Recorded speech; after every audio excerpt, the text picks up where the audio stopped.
Grabe, overflowing na naman yung aking mga downloads and channeled messages. Okay. If you are surrounded by Capricorns, if you have a lot of friends na Capricorn, a Capricorn raised you,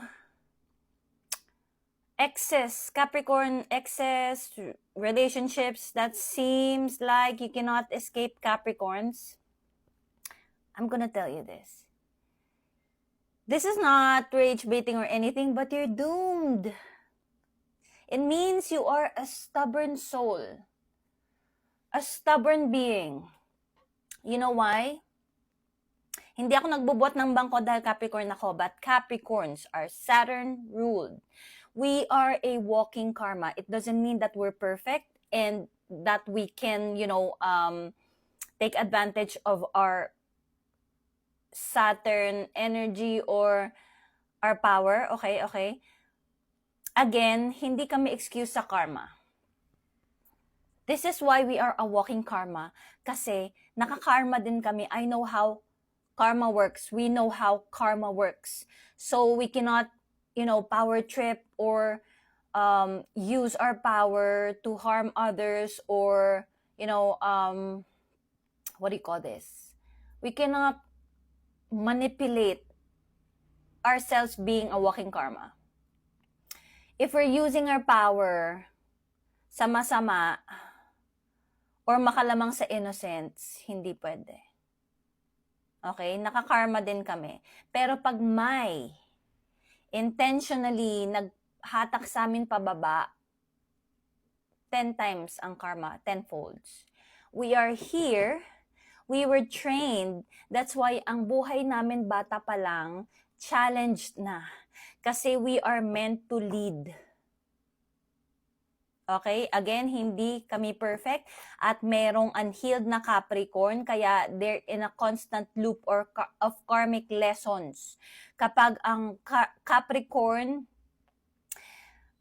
nakapag-cut ng maraming cycle at karma, okay, mapapansin nyo ang energy iba.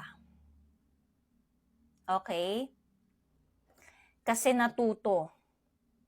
Lalo yung mga natuto isang beses, ayaw nang magkamali kasi sobrang hirap makawala sa karmic cycle.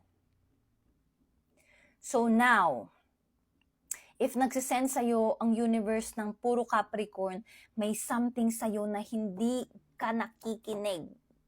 Mini-mirror ng Capricorn na kung sino man, kung family member yan, partner, kaibigan, basta pag pinapaligiran ka ng Capricorn, magulo ka, magulo ang buhay mo kasi ang representation ng Capricorn, stability, structure.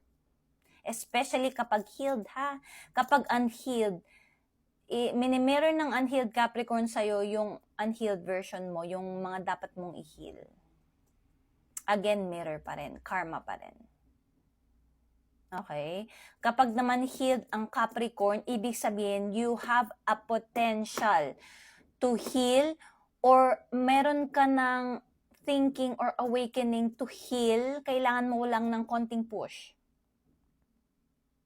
para maka-step in ka dun sa healing mo. And then mawawala na ang Capricorn pag stable ka na. Pero pag nag-relapse ka at bumalik ka sa old ways or toxic ways mo, meron ulit Capricorn na ibibigay sa'yo. I swear to God. If naman ang Capricorn sa buhay mo nakastick na kunyari magulang, ang dami mong karma na i-break. Marami kang karmic cycle na i-break kasi hindi mo basta-basta maaalis ang family member. Nakastick yan sa'yo, especially if family-oriented ka. Kung separated ka sa family, ibig sabihin, isa ka sa chosen one, hindi ka masyadong ididisiplina kasi natuto ka na. Okay? But mostly, kapag nakastick ka sa family, ganun yun. Hindi ka, bibigyan ka ng mga relationship na Capricorn, pero kasi relationships come and go. So, if talagang matigas ang iyong skull, talagang family member na Capricorn ang ibibigay sa'yo. Ayan ha, binibigyan ko kayo ng hint kung anong dapat nyong i-heal, kung paano nyo mas makilala ang sarili ninyo, kung paano kayo ma-awaken, bakit maraming Capricorn sa paligid nyo. Kasi for sure, napansin nyo yan. Bakit puro Capricorn na ex ko? Bakit maraming nakapaligid na Capricorn sa akin. What's wrong? What? Ganyan. 'Di ba? Nakakabaliw yon pag hindi mo alam yung sagot. So, I'm telling you now.